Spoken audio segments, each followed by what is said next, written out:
You're too picky. You aren't putting yourself out there. You have unrealistic expectations. Dating is a skill, and we're born knowing how to love, but not knowing how to date. Great relationships are built.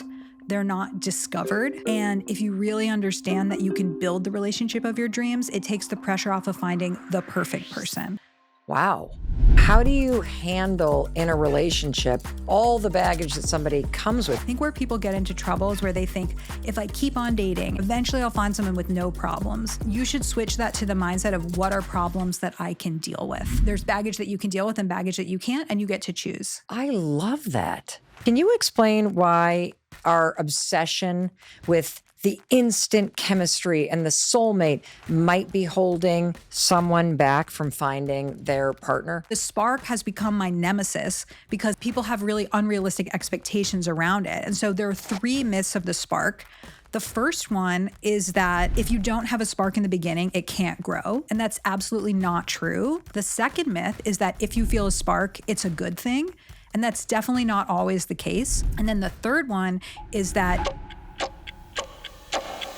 Hey, it's your friend Mel Robbins. I am so fired up that you're here. This is going to be an extraordinary episode. I know that you're going to share this with absolutely everybody that you love because the topic is fire and it's relevant and you need to hear this. And I just want to say it's always an honor to get to spend some time and be together with you. And if you're brand new, I want to take a moment before we jump into this topic and welcome you to the Mel Robbins podcast family. I think we're going to have a lot of new listeners to this episode because this is such an important topic that I bet somebody shared this with you. And I also know that you're the type of person that values your time. And I promise you, this is going to be worth your time because there are a lot of you that listen that are in a committed relationship. But there's a lot of people that listen or that are in your life who are not. They're struggling. And I want you to know I'm seeing it. I'm seeing it with the people that I love in my life. I'm seeing the struggles in the inbox as you're writing in from around the world, whether you're in your 20s, 30s, 40s, 50s, 60s, 70s. It is hard out there. In fact, I remember when my mother-in-law was a widower and she wanted to put herself out there. So we tried to get her on the apps and it was frustrating. That was a decade ago. And it seems to have only gotten worse. And I wanted to do something about it. So I've called in somebody to help you. And if you're in a committed relationship, they're here to help you understand what's going on and to help the people that you love who are not.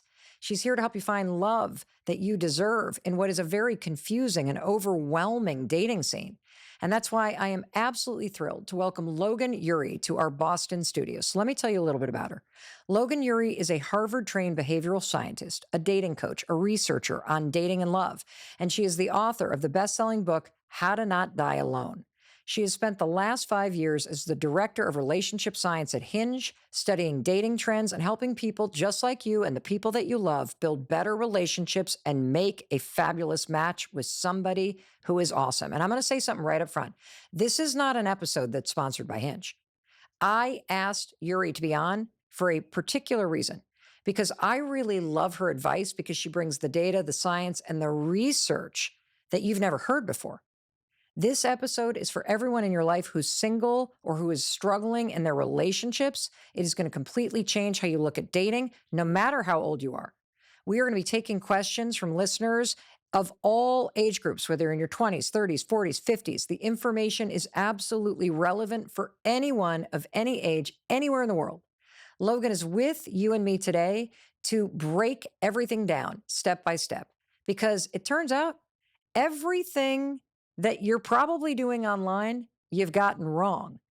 She is with you and me today because she's going to be breaking down one by one every single thing that you've gotten wrong about dating in today's world, especially online dating, like how you filter potential partners, to the reason why you feel pushed to get back with your ex, to the mistakes that you make on the first date, to how your profile is absolutely wrong and how you're probably looking for the wrong things, and the shocking data about who successfully matches and creates a committed relationship and why they do. And also, we're going to talk about why waiting for the fairy tale is holding you back from what is right in front of you right now. I'm so excited about this episode because it is full of tactics and research and things that you can do, and you need to hear it because too many of you are going through your life or your relationships without the necessary tools to find success. What you will learn today is extraordinarily special, and it has the potential to change your life. So, without further ado, please help me welcome Logan Ury to the Mel Robbins podcast. Yay, I'm so excited to be I here. am so excited to talk to you because there are so many people in my life, so many different ages, different circumstances that are frustrated with dating, with relationships. This is your area of expertise. And one of the reasons why I'm thrilled that you made the trip all the way across the country to our studios here in Boston is because you can marry, no pun intended, hmm the data and science from all of the experience that you have working at Hinge for the last 5 years, with all the expertise that you have in coaching people when they're single and dating. And I just cannot wait to jump into this. So I want to start here, Logan. Could you just talk directly to the person listening and tell Yes. them exactly what they might experience in their life and what could change if they take to heart absolutely everything that you're about to share with us today and they put it to use? So, for the listener or viewer who is single, this is really an opportunity to get unstuck. If you feel like all of your friends are married and you've been to a lot of weddings and now you're going to the baby showers and you feel like you're being left behind, this is an opportunity to really take a step back, look at the patterns of behavior that you have, identify some dating blind spots, and then make a different choice for yourself. And if you are married or in a relationship, then you probably have someone you love who could really use this advice. And in terms of, I'm thinking about my best friend from childhood, who you're going to hear from in a little bit, who is in her 50s, never married, never found love. Like, we'll get together and we'll down a bottle of wine. And next thing you know, she's crying because this is not how she wanted her life to turn out. What do you want someone who is either post divorce or they have never met the person and they're in their late 40s or 50s or 60s or 70s? So I have a different answer for that than I would have had a year ago. Oh, So my research has mostly focused on millennial and Gen Z dating. And that's really the focus of Hinge. But then a year ago, I shot this TV show that's going to come out soon about daters over 55. oh, And I had some nerves going into it because I was like, oh, I'm not an expert in this type of dating. But the number one thing that came out of that for me is this idea that dating is a skill and we're born knowing how to love, but not knowing how to date. that right there. We are born knowing how to love, but not knowing how to date. So is it safe to assume that if you're divorced or you're in your 50s and you're not having luck, you absolutely are born knowing how to love, but you just don't know how to date? Sure. And some of those people might know how to date, but it's Right. just that there's a limited pool. You know, there's other factors, but I Yep. really want it to be empowering for people because I want them to feel like, oh, yeah, I do keep choosing men who are not emotionally available, or I am really hesitant to get vulnerable with people and I could work on that. And so, something that I learned by working on this show is the idea that dating is a skill and you can get better at it. And just because you get older doesn't mean you automatically know how to do it. So it's like you don't wake up on your 50th birthday and know how to make a delicious French meal. And you don't wake up on your 50th birthday and know how to date. And so actually just taking this approach of this is hard for me. I've struggled with this. This is an area of my life I haven't figured out, but I can work on it. I hope that for your friend and for other people, that's really empowering because it means it's an area where they can grow. Awesome. So for anyone that's listening that may not be familiar with your work, could you just share with the person that is spending some time with us right now just a little bit about your background, both at Hinge and what you do there, and how that's informed your work coaching people in their love life and with dating? Sure. So I studied psychology at Harvard, and I'm really interested in how people think and how people make decisions. So at first, I applied that in the corporate world, and I worked at Google and I ran Google's behavioral science team called the Irrational Lab. So that's really understanding who we are and how we make decisions, often in ways that are not in our own best interest.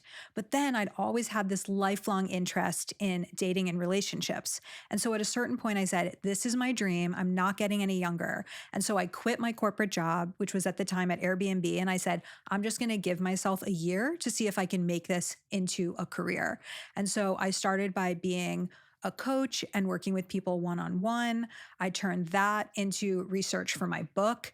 And what my book does, it takes the best of the behavioral science research, how we make decisions, and the best of the relationship science research, why we love who we love, Hmm. how relationships work. And I combine the two. And so it's really a relationship book that's focused on the best research and data that's out there.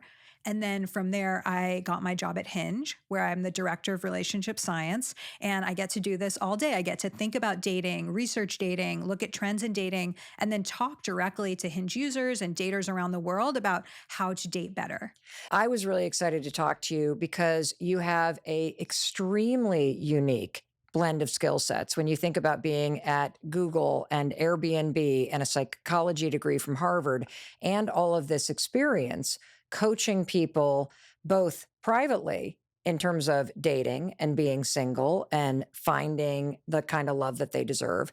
And also for the last 5 years, being in this unique role at Hinge, where you have access to all the behind the scenes of how people are using the apps, what the trends are. And I just could not wait to dig into this because I have so many people in my life that are really struggling.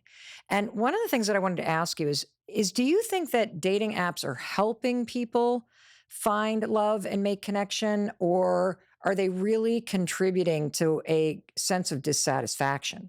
So the data shows that dating apps really are helping people meet. Since 2017, the number one way that couples meet is online. And that's research from Stanford. Michael J. Rosenfeld is a sociologist there. That being said, of course, this is technology and people can misuse technology. And I think it really can create some difficult expectations for people. There's a paradox of choice issue. And so I would say overall, way more people are meeting because of dating apps. It used to be that you had access to Bill and Belinda down the street, Hmm. or maybe the person that you worked with, Hmm. and now you have access to a way larger pool of people. Right. And that's especially helpful if you're in what's called a thin dating market, so where And it's what does harder that to meet mean? people. Thin dating? Yeah, so it's like it's not about your weight, it's about like the quantity of your pool. And so people over 40, LGBTQ plus folks, and people who live in rural areas, it's like, well, if I'm gay and I live in a small town, how do I know who's also gay and who's single? It's Yeah. very helpful to be on Hinge to do that. And so it has a lot of benefits for expanding choice, but then people also do struggle with choice. Got it. Um, what's interesting to me, because I'm thinking about this as a woman who's 56, I've been married for 28 years, and I often think, thank God I am not single and in my 20s. Thank God Chris is still alive and I'm not post divorce or post death and I'm out there alone because I think I would absolutely implode if I were putting myself out there. And I'm sure you're going to tell me otherwise, but here's one thing I've Yeah. noticed. I've noticed that yes, almost most of the people that I know, especially in their 30s, met online. But most of the people that I know, men and women in their 20s, are feeling extremely discouraged about online. I know more women in their 20s in New York who are literally off the apps. They've just had it. And so, is that just my group of people, or are you seeing that this was a really good thing and now it's become really overwhelming because of the amount of choice and because of the way it may have changed the culture around dating? Yeah, so everything you're seeing, I'm seeing as well. One thing that I will point out though is the average age of getting married is around the country more like later 20s. So it makes sense that the people you know in their 30s are married to people who they met on the apps. The people in their 20s will probably be that one day. They're just not there yet. So I Okay. think there are kind of micro differences, but most people in the US do end up getting married. And so that's one thing. But what I'll say is that I do feel like a lot of people are having a hard time right now. And I'm hearing a lot about dating burnout. And I've just been noticing this from a psychological perspective where multiple people, even in the last week, have told me, I quit dating. I'm taking a break from dating. And when I hear that, I'm like, that's a new phrase that popped up recently. And I like to reflect back on Sex in the City because I think it was such a cultural touch. What's the word? Cultural touch point. You're going to pick a better word than I am. I don't Yeah. know. A culture. Yeah. It was one of those Yeah. series that was extraordinarily resonant Yes. of women's experiences Mm-hmm. in New York. And I feel that there is another very significant thing happening, at least with the women that are in their 20s that I know that live in New York or Chicago Yeah. or LA. Notice Right. I'm saying big cities. So what I notice, I like to look back at Sex in the City because it's obviously pre-apps, Mm-hmm. and even looking at Girls, which is also mostly pre-apps. I Mm-hmm. think you can find that people in New York were struggling with dating in their 20s. And so I think there's an interesting thing going on where things that have always been hard about dating, like I didn't hear back from this person. The person I like doesn't like me back. I don't know how to tell someone that I like them without fear of rejection. Those are part of dating culture. But right now, dating culture is being equated with dating apps. And so some things that are hard about dating and have always been hard about dating are being blamed on the technology. Oh, okay. This is a really huge point. And I want to take out a highlighter and I Mm-hmm. want to make sure that as you're listening to this, whether this is relevant to you or one of your parents or friends sent this to you, and now you're listening to this because it's relevant to you or somebody that you love, you are right. You are absolutely right. And so I want you to separate the psychology of dating and the stuff that's been going on forever.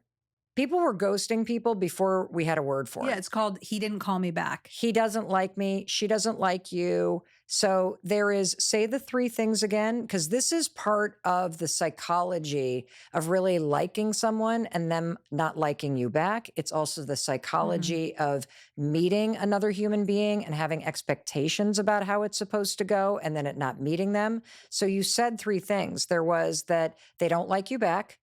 They don't call you back and all of a sudden disappear, and that it's hard to meet somebody that you connect with. And that's been true forever. Yeah. And so the reason why I've been thinking about this lately is I love Reddit. And so I was reading a lot on Reddit about people going to IRL dating events, right? That's very popular In right real now. life is In what real that life means. dating Yep. events. So this person wrote, "Oh yeah, I went to that speed dating event, but everyone was just focused on a couple hot people. It felt like online dating." And that was kind of an aha moment for me because how I would have written that is this reflects how dating is in general, which is a lot of people are all interested in the same attractive person. But for that person, who I presume is younger than me, they thought this is similar to online dating. And so it really was that moment for me of, oh, people of this generation, let's talk about Gen Z, are really equating everything that's hard about dating in general with dating apps. And I think that's really interesting because there was an article in The Atlantic by Faith Hill a few months ago called People Are Nostalgic for a Time of Dating That Never Existed. It's true. So it's like, if there were no apps, things would be so much better, or everything was great before we had text. And it's like, no, dating's always really hard. It's like, this is who I am as a person. You are going to evaluate me and decide if you want to be with me or not.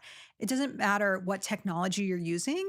It just hurts to be rejected. And Yes. so I definitely think people are having a hard time right now. There's burnout. There's a lot of things that are challenging. But I also want people to know that that is a part of putting yourself out there and risk being rejected. And some of it is the tech, but a lot of it is just human nature. That's true. The thing I will push back on just a little is that I think one of the things that the technology has done that is fantastic is it's opened you up to a world of options and people and all of these choices so that you can meet people that aren't just in your friend group or Yeah. aren't just one friend removed or aren't at the building that you're working in, which is a wonderful thing. But it has also trained people to believe there's someone else out Yes. there and that maybe there's someone better. And so I think it has magnified the inconsiderate behavior and the immature behavior and some of the toxic behavior that has always been part of dating. It just happens more because of the fact that people have other options. Yeah. And so I do think that it's a convergence of both of those. And I'm glad that you said it, Logan, because it really validates for somebody. It's not just me. Oh, no, people are having a hard time. Absolutely. I'm really glad that you separated the app itself Oh, yeah. from actual behavior that you're going to have to learn and build Yeah. skills around, to tolerate rejection, and to also learn how to really choose the kind of love and relationship that you want. That if somebody's not treating you the way that you would like to be treated, why would you want to be with them? And you've got to learn to see it not as an indictment that dating is horrific, that this is just one more person that doesn't deserve to be in your life because they're not treating you the way Oh, that you deserve totally. to be treated. So, what you said reminded me of this really helpful term, which is that researchers used to refer to relationshipping, which is the experience of going from meeting a new person and having that turn into a romantic relationship.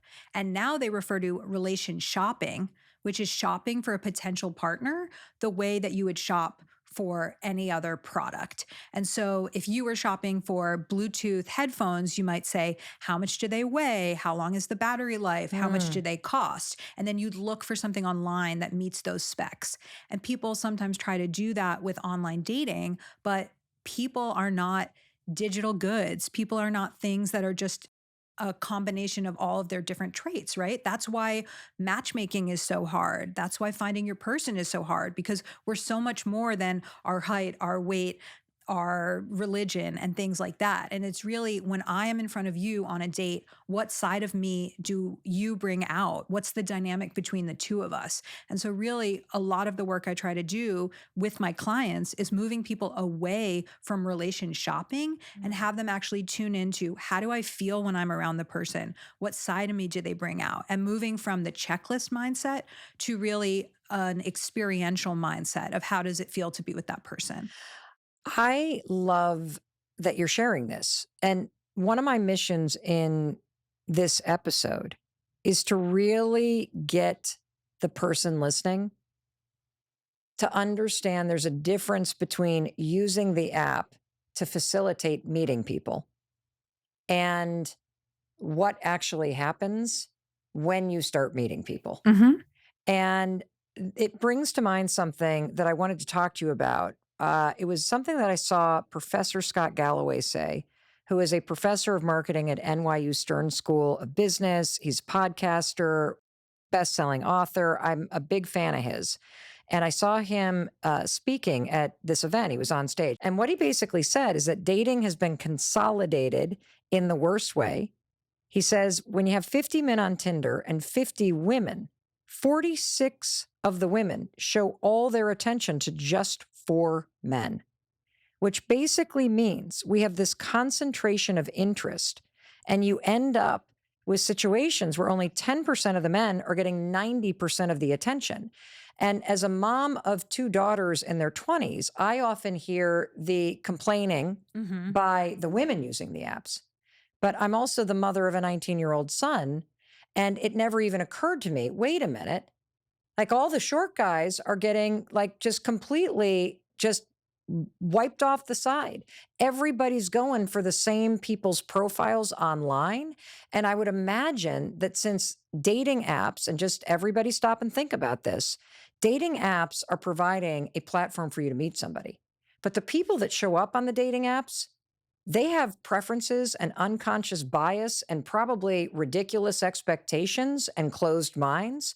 And so I would imagine that you're seeing this everywhere, that there's this concentration of interest. And you said it about the bar too, that if you think about going to a bar on a Friday night, people go and notice like 3 or 4 people, and they're the same people that everybody's eyeing up and down and wishing they could go up and talk to. Same thing happens on the apps. And I would imagine you're seeing this both men, women, whether or not you're somebody who is LGBTQ, whether or not you are Black, you're Hispanic, whether or not you're a certain religion, that it's the behavior of the people and their bias and preference that actually drives a lot of this too. So, a metaphor that I find helpful here is to think about your dating app and who you see on Hinge as a club, like a nightclub. And Okay. then the way that you set your filters is the bouncer for the club. And so, when people go on and they make their profile, they're not thinking that hard about it. They're just like, oh, 6 feet or taller? Sure, that sounds great. I'd love to meet a 6 foot guy. And then they put that as their filter. And then suddenly they're like, why is there no one in my club? Where are all the guys? And it's like, well, you filtered out 86% of men who are under 6 feet tall. And now you're wondering why I'm having a hard time. And so people are creating really harsh filters and then not seeing a bunch of people. I bet you see this across every single Oh, yeah. thing, whether it's religion or race For or sure. sexual preference or what city really you live do. in. And you have people have these ridiculous Yeah. expectations that then wipe out. And then that actually not only changes what you see, but it changes like the data that you guys are getting. So it's the user behavior. So it's definitely related to filters because I had a post on Instagram about how women are filtering out short guys. Yes. And then the guys complain and they're like, yes, I'm being filtered out. And then the women's complain and they're like, well, you have really harsh age filters and you're filtering out women under 35 or whatever they say. And so it's definitely happening across the board because people are really having these bouncers that are not letting anyone into the club. So for the singles party that I had, it was a straight dating event, 27 women, 27 men. And when they came together, 70 dates came out of it because you could match with more than one person. Yep. And then afterwards, Was anyone left with a no? Yes. Oh, that I seems know, so I know. harsh. I hate that. It was hard. Oh. But there were other resources for them to go to more events. Okay. So, oh my God. I just like want to die for that person right now. Okay. But you're not going to die alone. That's the You're title not of your gonna book. die Okay. alone. So you have this dating event. Yes. 27 people, 70 matches. Oh, yeah, 54 people, 70 matches. And then afterwards, I sent them all a survey and I said, the person who you matched with, would you have said yes to them on a dating app? And many people said no. Oh. Not because I wouldn't have been interested in them, but they wouldn't have shown up on my app in the first place. They would have been filtered out by age, height, religion, or how far they live from me. And this is such an important point for people to realize is that if you were at a bar and you sat across from a guy and you had an amazing conversation. Or a gal. Or a gal. He had the cutest Or face. a they. She had a cutest face. They had the cutest face and you had a great conversation. And then they stood up and their body type or their height was different from what you expected. You'd likely still want to see them again. Yes. But when you set your filters to really make it so strict and to have this bouncer keep them out of your club, you're not even getting the chance to meet them in the first place. I love this analogy. So what is the specific advice to the person listening? Do you just remove all filters? Like, what do you recommend that someone do if you're in that camp where you're frustrated and you're blaming the algorithm, but you haven't actually ever looked at your own filters? So my old advice for this used to be to expand your filters and to get less picky. So that's not what we should do? Well, in my dating class, I realized that a percentage of the population is also not picky enough. So for the majority of people, How the hell do I know? it basically is things like, do you feel like you have too many options and that you're getting overwhelmed? And is that leading to burnout? Or do you consistently feel like you're holding up your phone saying, where's my wife? Where's my husband? Where's my significant other? I don't have enough matches. Got And it. it also is a mindset shift where are you somebody who's constantly finding flaws in other people? Or are you someone who keeps saying things like, well, they didn't treat me that well, but they pursued me? But most people I work with do tend to be on the too picky side. And Okay. for them, I would say if you remove all filters, that's going to be chaotic. But look at your age filters. Can you go up a little bit in the maximum? Can you go down a little bit in the minimum? Look at your geography filter. Can you make that broader? What are other ways that you're filtering people out? And can you actually focus less on that and focus more on the things that really matter? And for the people that feel like they're not picky enough, but they're just like overwhelmed, and really bummed by the choices, what is the advice there? So one thing that we found in our research at Hinge that I use a lot in my coaching is that when women feel very overwhelmed, it's often because they don't feel like they're in the driver's seat of their dating life. And so they say, oh yeah, I don't comment on anyone's photos. I don't send any likes. Why would I? I'm getting so many incoming messages. And then I say to them, that's like saying, oh, I really want to find my dream job, but I'm only responding to the LinkedIn messages that recruiters are sending me. No one has ever gotten their dream job by waiting for an incoming message from a recruiter. You have to go out and look for it. And so what we found in our research is that the more that you're in the driver's seat, the more that you feel like you are pursuing people and that you're going after what you want, the less burned out you feel.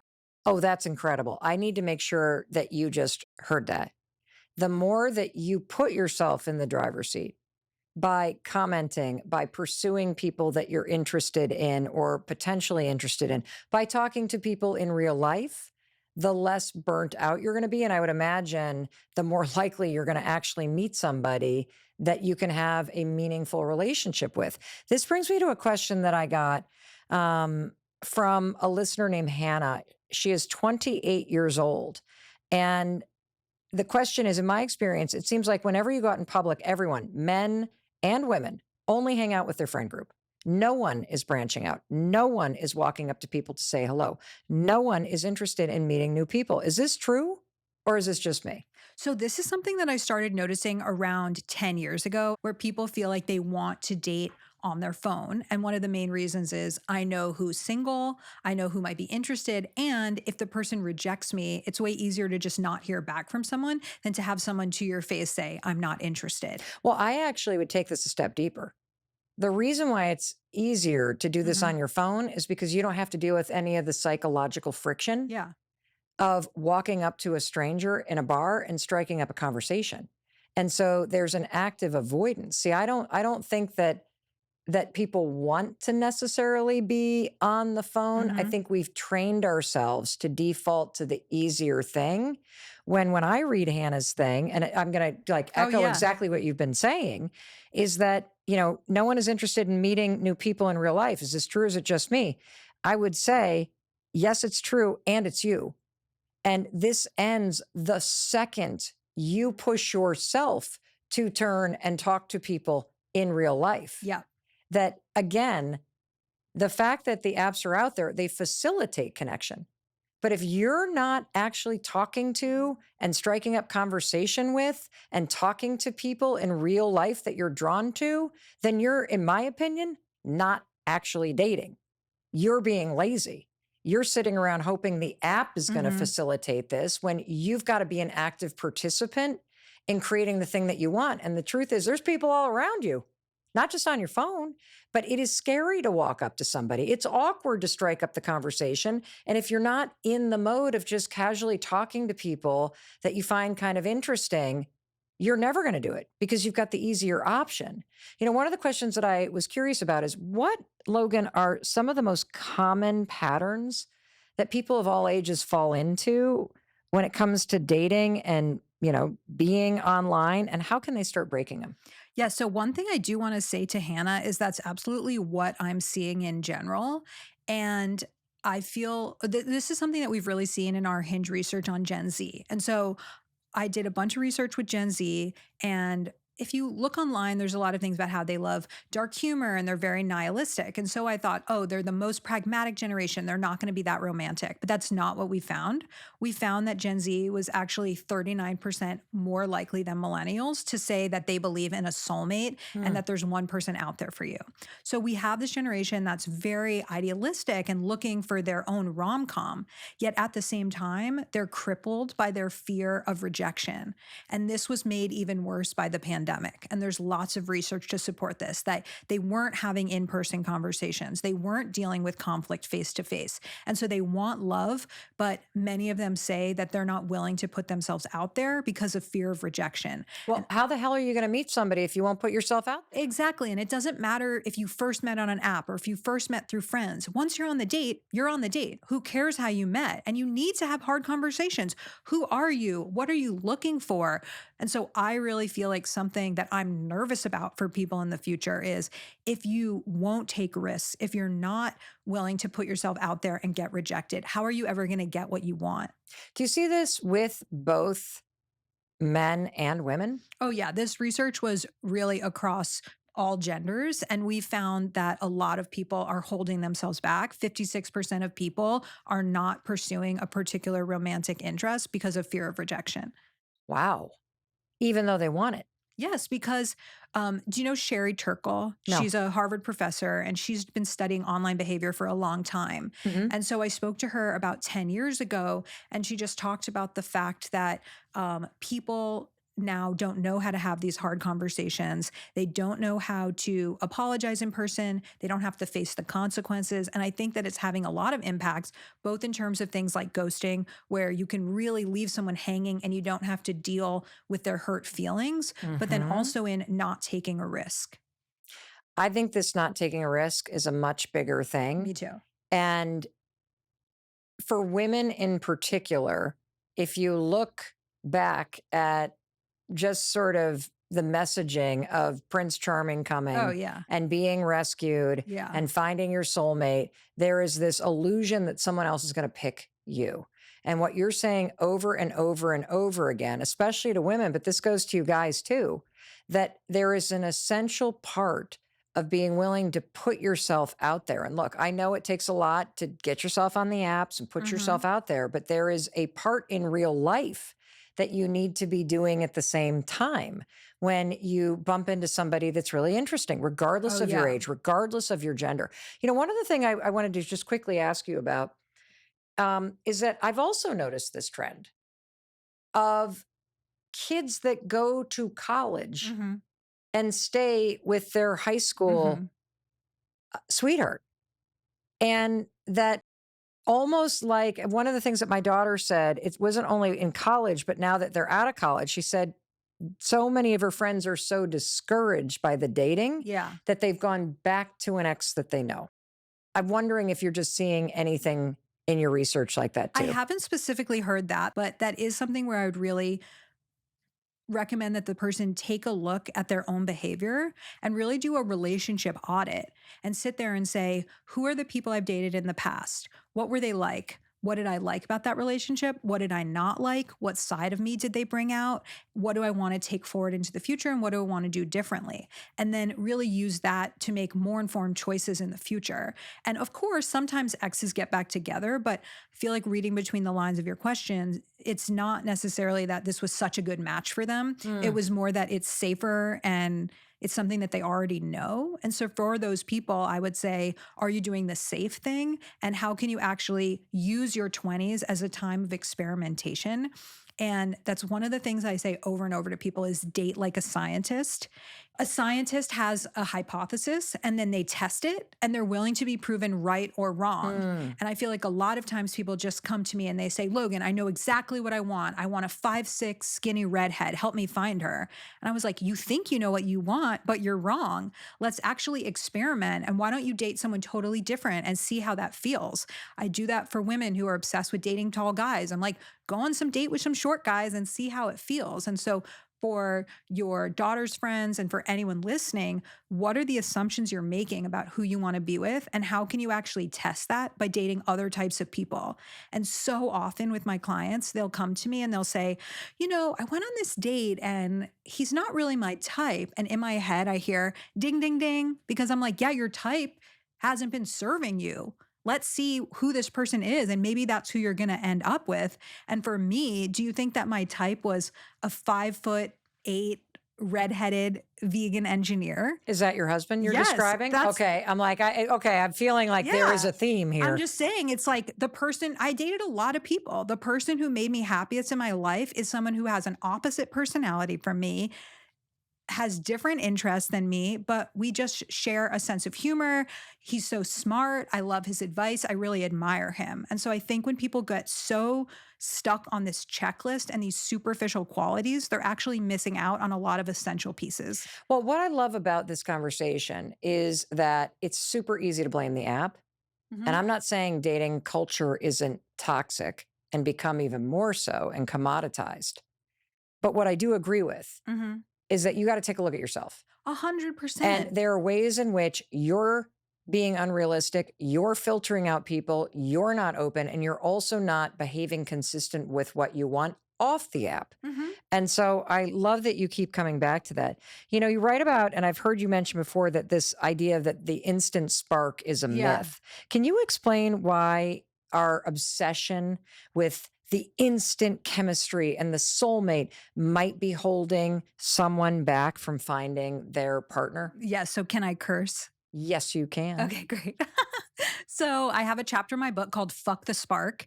And this has become sort of my unofficial motto because I have so many coaching clients who come to me and they're like, we went on this great date. We had so much to talk about. I'm really glad that I met her. I'm not going to see her again. I'm like, what are you talking about? And they'll say, I just didn't feel the spark. And so the spark has become my nemesis because it's this all encompassing term that means instant chemistry, fireworks, puppies, butterflies. And people have really unrealistic expectations around it. And so there are three myths of the spark. The first one is that if you don't have a spark in the beginning, it can't grow. And that's absolutely not true. Research shows that only 11% of couples felt love at first sight.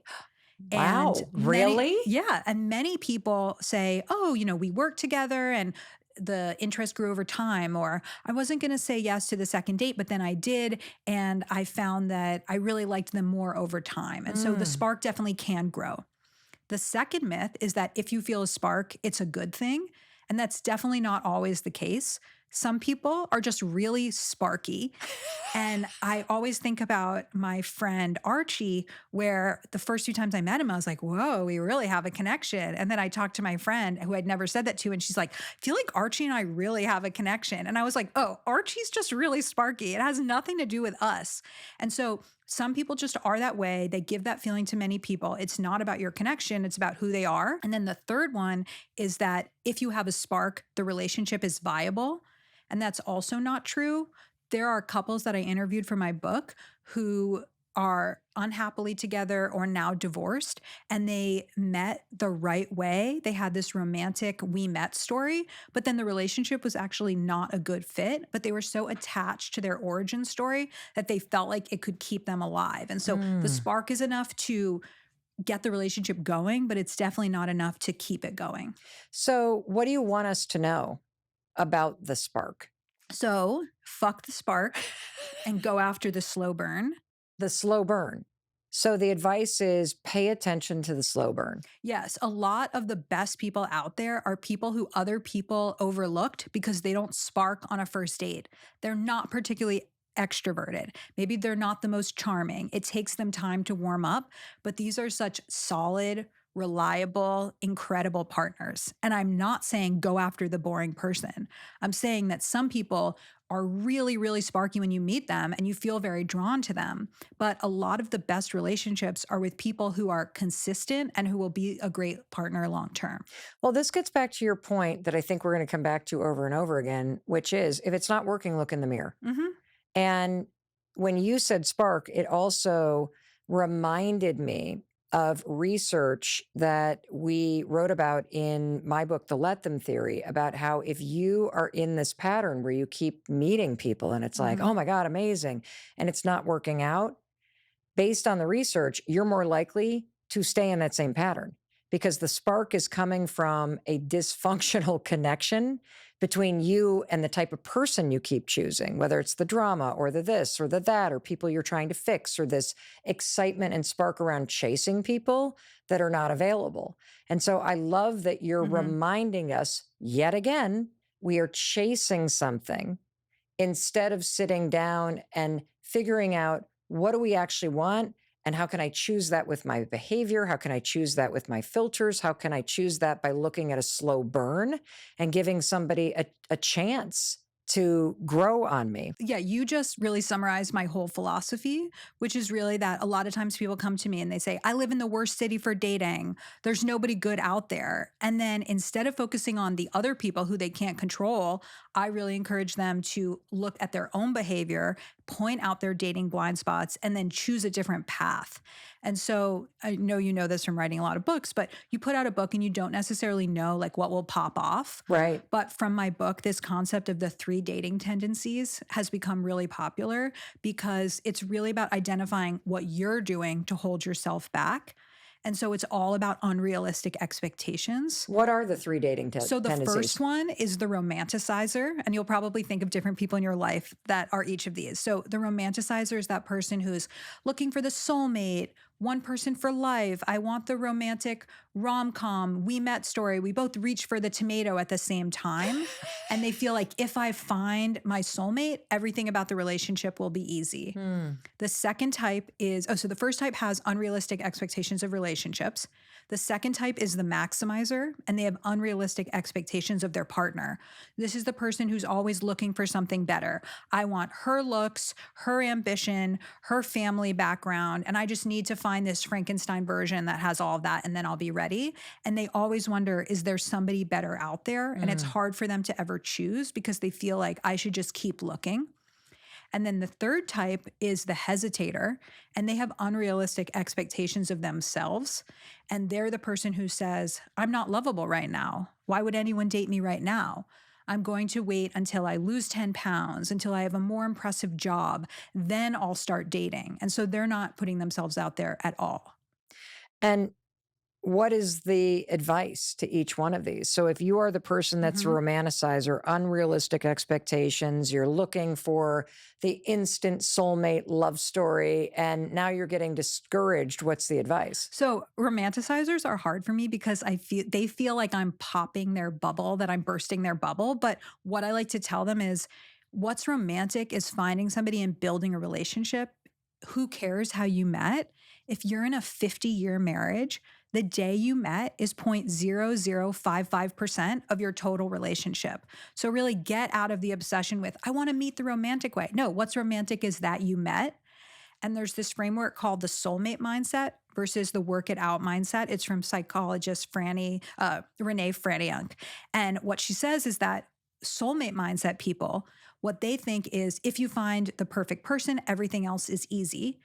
And so when they encounter problems in their relationships, they give up. The work it out mindset is a great relationship is one where you both work to make it great and you can tackle any problem that comes your way. So the advice for them is to shift from the soulmate mindset to the work it out mindset. Well, and it makes so much sense because if you're looking for a soulmate, it means they're the solution to your problems.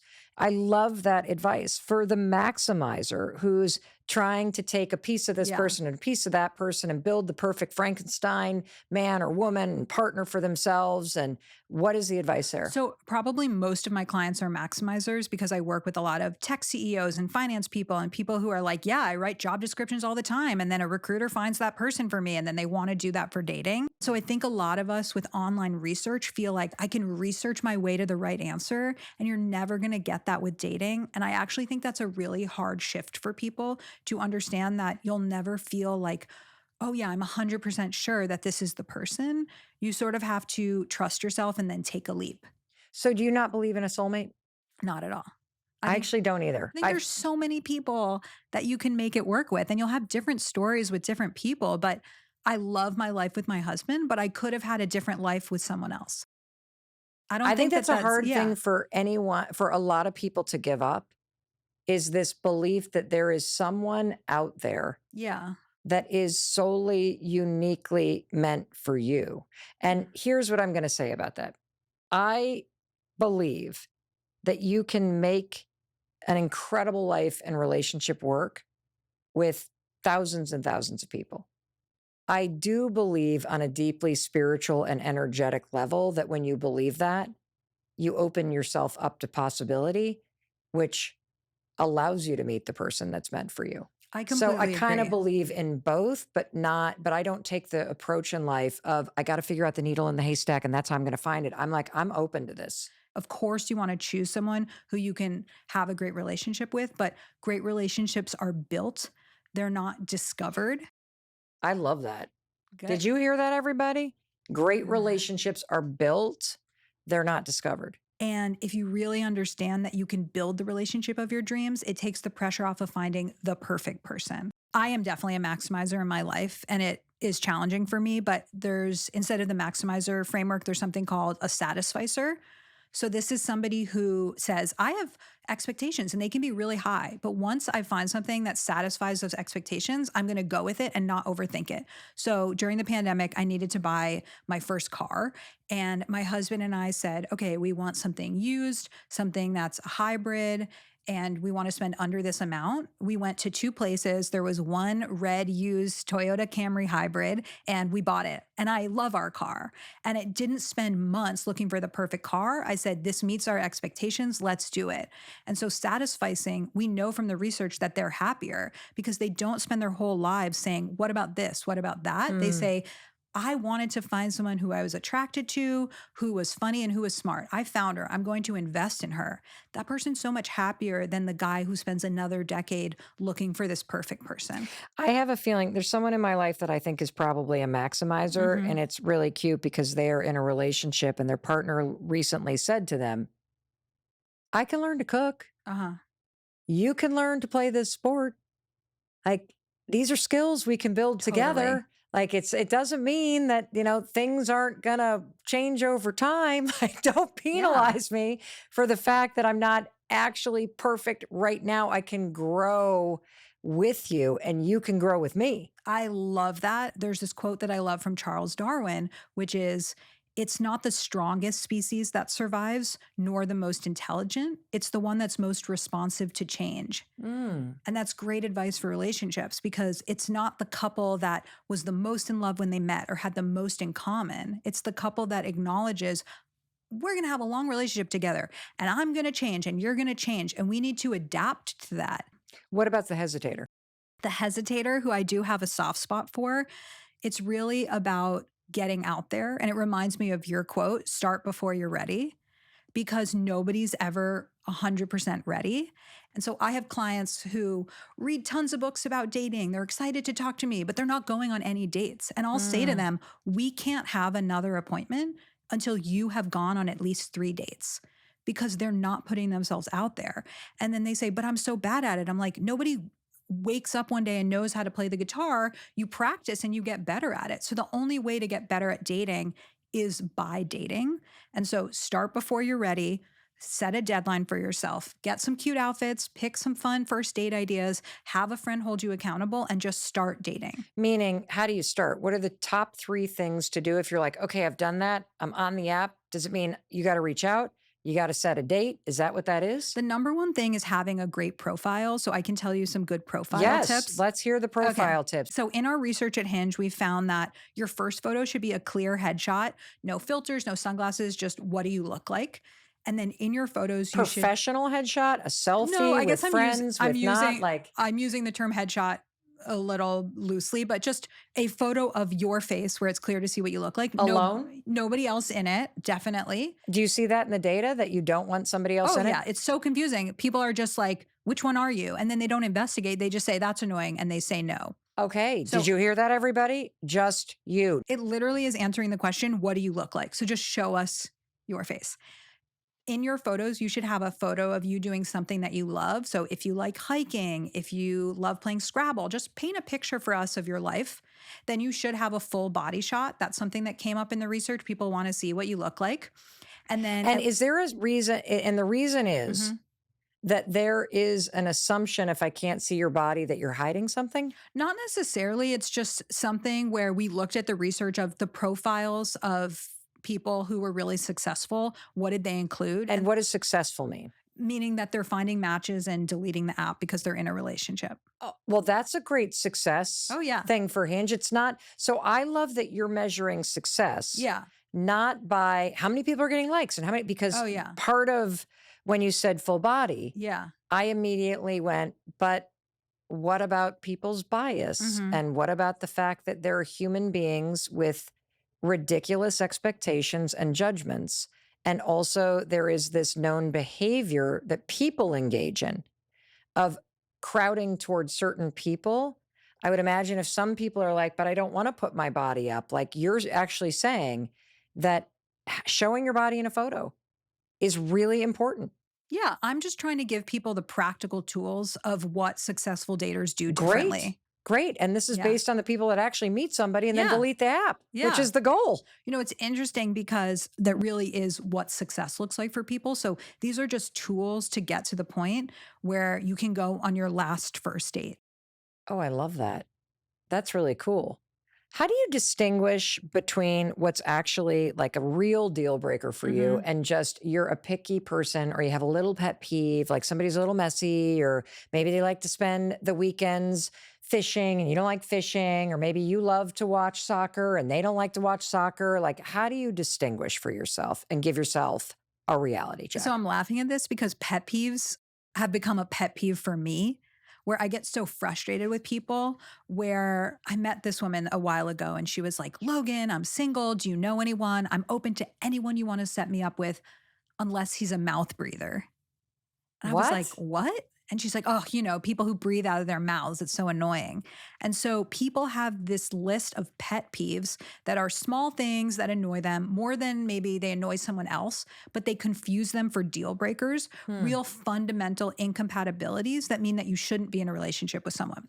So a deal breaker would be something like, I smoke and you have asthma, or I celebrate this religion, you practice this other religion, and we both want to raise our kids in our own religion. Yes, we're probably not going to work out as a couple, but people should really sit down, make a list of their deal breakers, and then ask themselves, is this a real incompatibility? And if not, just move it to the pet peeves list and don't focus on it. And so I never tell people to settle. That's kind of like the big S word in my work. But I do say double down on the things that matter and be willing to compromise on the things that don't.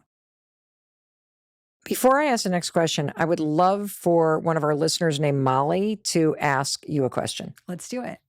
Hi, Mel. I'm 23 and feeling super burnt out by the dating process. Now that I'm out of school, it's not as easy to meet new guys, and I hate going on first dates. I would much rather meet a guy organically. Do you have any advice of where I should go or what I should do to meet new people? Great. So we've been talking a lot about online dating. So I'll actually shift to talk about how to meet more people in real life. So, my favorite concept for this is a framework I have called the events decision matrix. We might want to actually draw it out because it's very visual, Okay. but you basically draw a 2 by 2. So for those of you who are not techie like myself, Yeah, she's basically making a box a that quadrant. Yeah. has 4 squares in it. So just draw a line up and down, and then you can draw a little square around it. You get 4 cubes. Okay, so at the top of the line, Yep. the vertical line, you say likelihood that I'll meet someone at this event. Okay. So right or left? The top, like on the top Oh, for the so on the vertical top. line. So on the Yeah, top of this thing, you're going to write, okay, what's the likelihood that you're going to meet meet someone someone. at an event? Okay. Yeah. So, Like, for example, if I went to the Red Sox, probably not going to meet somebody oh yeah. because everybody's like super into the game. And unless I'm standing in line for the beer, Hmm. although I could meet somebody in line. Yeah. And then on the right hand side, Yep. you'll say likelihood you'll enjoy it, like Okay. enjoy this event. Enjoy this event.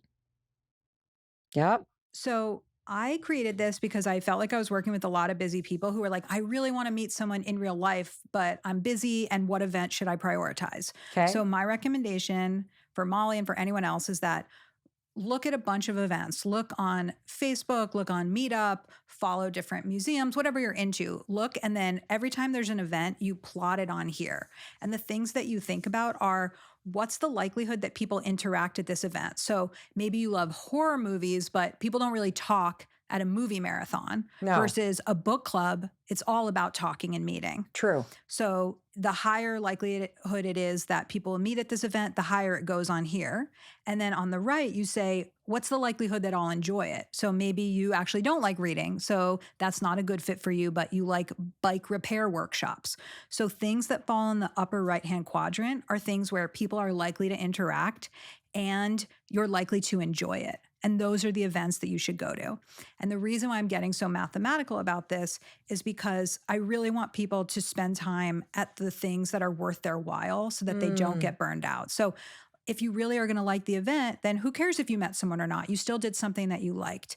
And really just take that moment to think about, will people there be talking? So I actually feel like a Red Sox game could be good for this. That's It's like, true, actually. if you are a fan, you could talk to the people around you. One of my hottest tips for meeting people in real life is just get into a line and start talking about the line.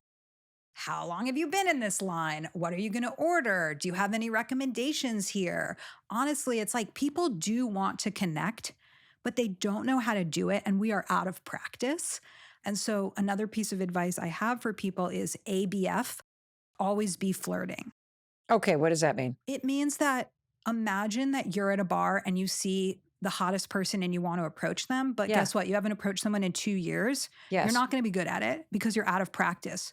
So how can you practice flirting with everyone, flirting with the world? And I mean flirting as kind of a catch-all term for interacting with people. So you're waiting to get a haircut and the guy behind you is also waiting.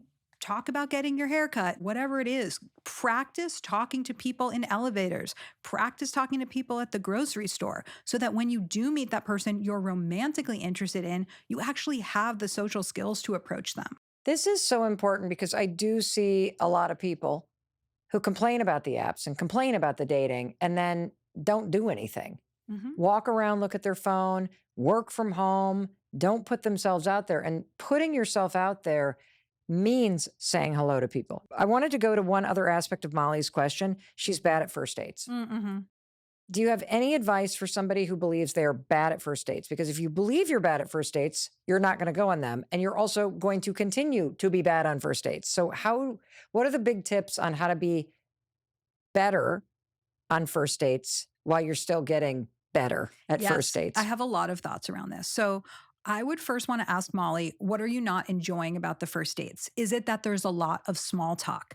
Are you just spending time in the shallow end of the conversation pool? How can you actually be talking about more interesting things? So I sit next to people in restaurants all the time on first dates, and they are so painstakingly boring. And then I'm just like, please stop talking about how many siblings you have. Who cares? That doesn't define you. Or Well, maybe what the hell do you talk about? so a trick that I have for people is this concept. It's a Latin phrase called in media res, which means in the middle of things. So you can walk into a date and say, I was listening to the most interesting Mel Robbins podcast on the way here. And she has this concept called let them. And it really made me reflect on this. What do you think about this? Getting advice from people, hearing how they think. When you just exchange information, that's so boring. And that's a real reason why people get burned out, because they're like, I go on the same exact date at the same exact bar, having the same conversation.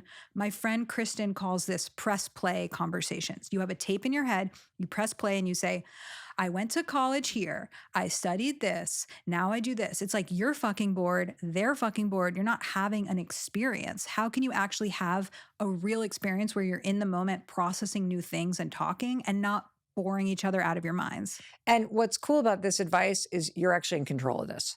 How do you coach somebody who might be shy or are in press play conversations and they've never thought about it this way? So I had a client who I thought was so funny. She was really cool, really interesting. I was a fan of hers. And then she told me that she was consistently getting feedback from people that she wasn't memorable or she wasn't remarkable. Obviously, they said it in nicer ways, but she just wasn't standing out. And so I said to her, come in with hot takes. Tell us your hot takes. What is a hot take? A hot take is why golden doodles are overrated. Oh, I agree. I love them, but yes. Why a taco is a sandwich. All of these different things. And they can be silly or they can be serious. And the point is that you're being memorable, but you're having a conversation that that person has likely never had before. And then you get to see how my mind works and I get to see how your mind works. Another trick that I really tell people to do a lot is to ask for advice. It's not about creating a power imbalance. It's just that such a huge part of my life is asking my husband for advice and vice versa. And I love his advice because I really trust him. I think he's so smart. I think he has a good way of looking at the world. And I think he has my best interests at heart. So if you're on a date, it doesn't have to be something deep. You can just say, having this problem with my manager, he's giving me this, but I really think I should do this. What do you think I should do? Are they able? I love that. I think that is a genius tactic. Because you're right, it's not about a power dynamic. You're actually confident enough to say there's this thing going on, you get it. and then you get to see how this person thinks. See how they think. Can they listen? Can they empathize? Can they take a situation that they haven't been a part of, put themselves in it and give you advice? And look, a lot of people can't do that. And maybe that doesn't matter to everyone, but your partner is part of your life board of directors, and you better be able to trust them. Well, and here's the other thing, because you were coaching us on asking for advice or coming with a hot take. I would imagine the very first pushback that you get from people that you're working with is, but what if they don't like it? And you've got to remember This isn't about them picking you. This is about you being yourself to see if someone is worth picking for you. Like having the courage to just show up as yourself and talk about what's going on and take some of these risks means you know you're worthy enough to find somebody that can step into your life versus sitting there panic stricken about whether or not this person is going to want a second date. If they don't want a second date with you, you don't want them in your life. I want to play another question from Julian, who wants to explain his frustrations with the dating apps these days. And I would love for you to hear this and answer. Let's do it. Hi, Mel. My name's Julian. I'm 25. I've been using dating apps on and off over the past decade for casual and serious relationship searching. Over the past decade, it's felt like dating apps have grown a business model that leverages men's desperation for women's attention and making it feel that if you don't pay money for these apps, you have a much lower chance of engaging with women. So my question is, do you feel there's a way that dating app products can redirect this trajectory to not encourage men to have to spend money to engage with women's attention and to produce a less toxic culture around how men find connections in the real world? I love this question because I feel like it's a chance to really empower him and to talk about what's in his control. So the things that are in his control are having a great profile. We started talking about this before, but you want to do those particular things in your profile. The clear shot of what you look like, having a picture of you doing something you love, one with friends and family, and a clear body shot. And then for your prompt responses on Hinge, so the icebreakers you respond to, you really want to tell a story. So show your vulnerability, but also show your silly side and think about it as what are the parts of me that I want to share with someone else to paint a picture of what my life is like. So having a great profile is the first thing that you can do to really stand out, to get better matches, to have the people who you like you back, because it feels like that's part of his frustration. The other thing is sort of training the algorithm on what you like. So being proactive, messaging people, sending comments instead of likes. For people who aren't getting a lot of matches, that's one of the biggest changes that you can make is you can stand out by writing a really great comment. Actually scroll down farther in their profile, find something that fewer people are commenting on, and spend that extra minute doing that writing exercise of sending a comment that's going to help you stand out. And I think so many people think that they're dating because they're just checking the boxes. I have a profile. I'm on Hinge. I'm liking people. I'm liking people. It's like, well, you aren't getting anywhere. So why don't you do something a little different or put in effort in the right places, and then you're going to get a different result. And so I think that I totally hear this person's frustration around dating apps cost money. But I also, if he were here, would want to ask him, are you doing all the right things, both online and offline, to set yourself up for success? So we've talked a lot about kind of online dating and the demographic that Hinge really focuses on, 20s, 30s.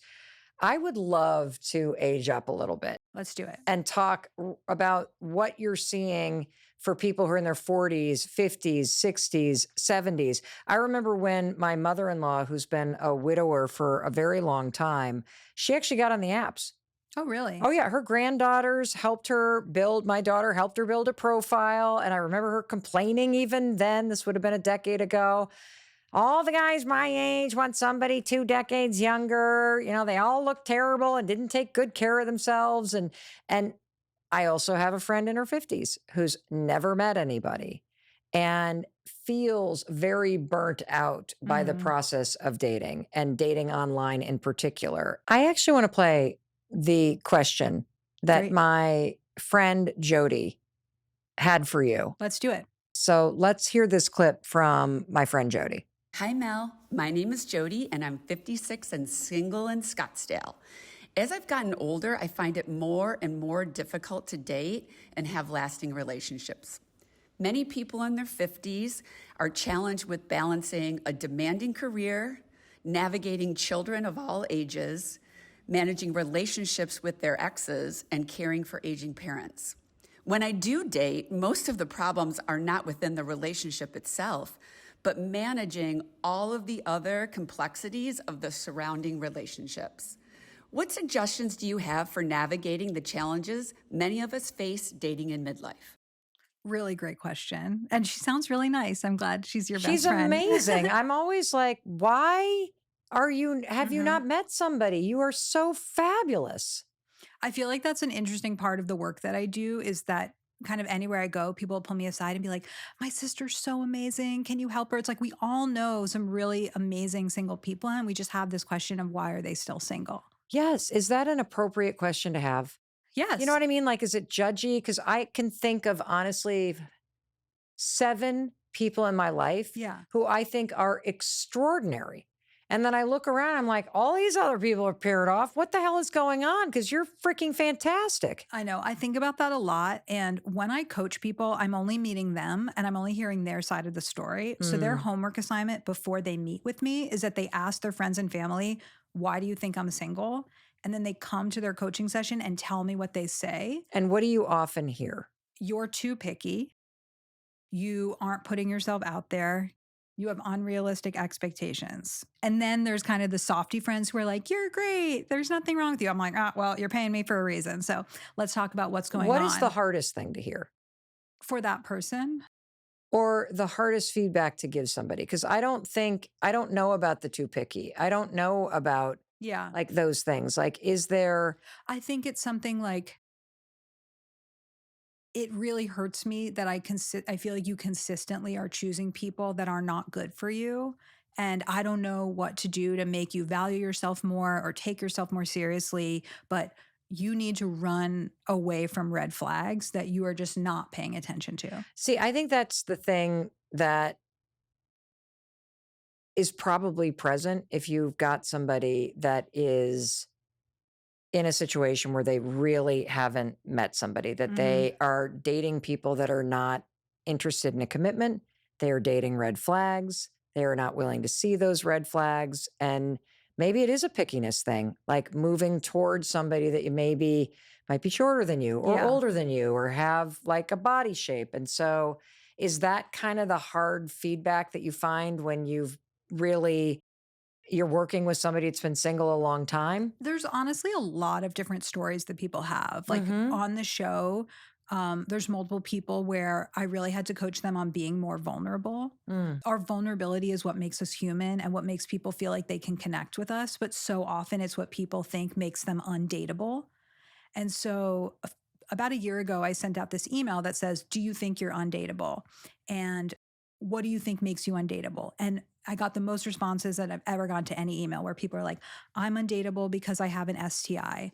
I'm undateable because my partner in their 20s committed suicide. I'm undateable because I've never been in a relationship. I'm undateable because I've been in too many relationships. Mm.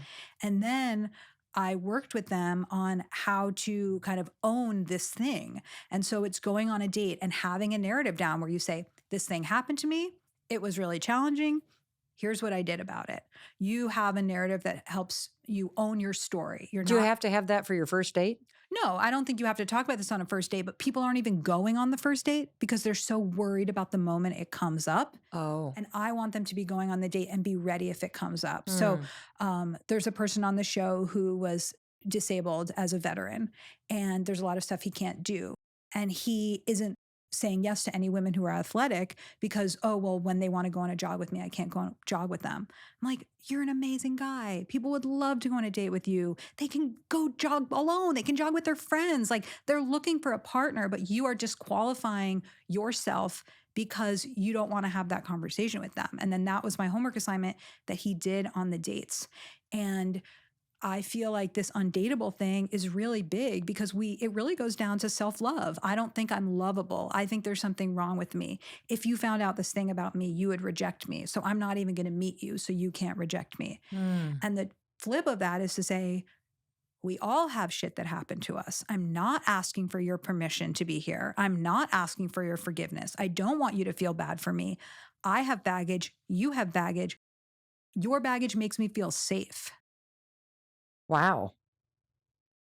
How do you handle in a relationship all the baggage that somebody comes with, though? Like, do you have advice? And did it come up in the show of dating somebody and they've got an ex?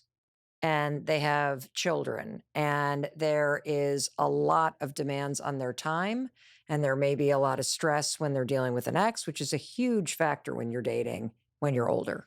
Yes. So, how I would advise people who are 50 plus is the same that I would say to really any dater, which is everyone comes with a set of problems. Choose the set of problems that you can handle. So, I think where people get into trouble is where they think if I keep on dating, if I'm a maximizer, eventually I'll find someone with no problems. You should switch that to the mindset of what are problems that I can deal with. And so, yes, maybe people have more baggage, but there are there's baggage that you can deal with and baggage that you can't, and you get to choose. What are the top few skills that somebody that's a little bit older needs to learn to be better at dating as you get older? Yes. One thing I do want to say to Jody and to anyone else who's Yes. in this age group is just I talked about what's harder about dating at this age group, and I think it's true, but I also want to talk about what's easier because I Great. think that can be empowering. So, one thing I really found on the show is that there's a greater sense of knowing yourself. I do Mm. think that we know ourselves better as we grow up. I'm so much happier in my 30s than I was in my 20s because I'm more comfortable with who I am. I trust myself more. I feel less of a need to get approval from others. So I think that is a beautiful part of wisdom as you get older. There's also less pressure to marry. And so I think that when you're dating in your 20s and 30s, there's so much pressure of, am I going to raise kids with this person? Is my family going to accept them? Well, guess what? When you're dating this age group, you're not about to have kids with them. So you can choose someone who you might not have chosen the first time around. You actually are open to dating different types of people because there's less pressure. I love that. It's true. It's absolutely true. What are some of the top skills that you believe people that are dating when they're older need to learn? The first thing that I would do is really reflect on what you want. So, you may not want a traditional relationship. There's a big trend of living apart together where you don't merge your households, you don't merge your finances. You really just you can be married or you can be in a relationship, but you don't have to give up your house or your apartment and be open to things working a different way. Another thing is to really know yourself. So, what are my patterns? What have I been doing over and over? What do I want to do differently this time? And really, what we've been saying, look in the mirror. Another thing is that societal norms are changing. So, this came up on the show, The Later Daters, where I would say to someone, you're following an outdated playbook. Stop being so coy. Call the guy back. Tell him that you're interested. Like, you are a career businesswoman, but you're in the corner kind of not expressing what you want, just go after it. And so sort of understand what outdated models you're currently following. I love that. I absolutely love that. One of the things that I've loved about talking to you, Logan, is just it's achieved this mission that I had of really trying to understand the difference between the app and it facilitating connection.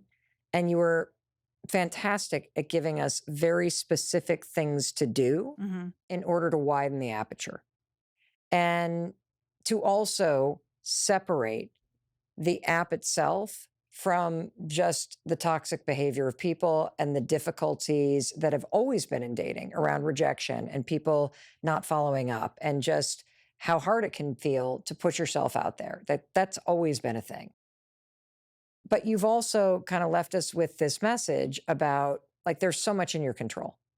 And if you find that you're just blaming the apps and blaming the apps and blaming the apps, you're missing the biggest source of your power, which is what's in your control. And what are your parting words to the person listening? My advice for everyone, and not just for dating, is life doesn't happen to you. And if that is your way of thinking about the world, you're really missing out. So the client who says to me, these situationships keep happening and nobody will commit to me. Well, they're not happening to you. You are choosing people who are not ready, who are not emotionally open, who don't want to commit to you. And then you're saying, life is happening to me. That's being in the passenger seat of your love life and your life in general. So get out of the car, move to the driver's seat, take control of your dating life. And that's really how you're going to find and build the relationship of your dreams. And what is the very first step based on everything that we've talked about that you want someone listening to do as soon as they're done with this to truly put themselves in the driver's seat about what they want. If you are single and you've been single for a long time, take my quiz, find out what your dating tendency is. Embrace the fact that you're a hesitator and you need to put yourself out there. Understand that you're a romanticizer and that you're very focused on the we met. Know that you're a maximizer and you're trying to find the perfect person. Own that, grieve it a little bit, and then make a plan to move past it and really find what you're looking for. I love that.